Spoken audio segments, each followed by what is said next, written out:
জনাব মির্জা ফখরুল ইসলাম আলমগীর তিনি বলছেন যে সময় হলে সিটি কর্পোরেশন নির্বাচনগুলো দেওয়া হবে বা মেয়াদ শেষ হলে। আমার জানা বলতে আমি নিজে যে ওই মন্ত্রণালয়ের দায়িত্বে ছিলাম, এই 12টা সিটি কর্পোরেশন প্রত্যেকটা নির্বাচন দেওয়ার জন্য উপযুক্ত। কোনোটাতে পূর্ববর্তী সিটি কর্পোরেশনের বর্তমানে মেয়াদ নাই, মেয়াদ শেষ হয়ে গেছে।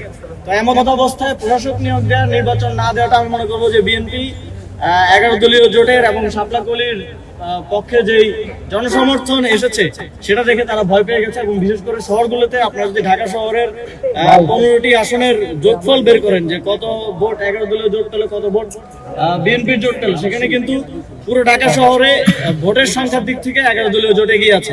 সুতরাং তারা এই পরিসংখ্যানগুলো দেখে ভয়ে তারা তাদের যে গণতন্ত্রের কথা তারা সবসময় বলে সেটা না করে তারা এখন দলীয় প্রশাসক বসিয়ে দিচ্ছে।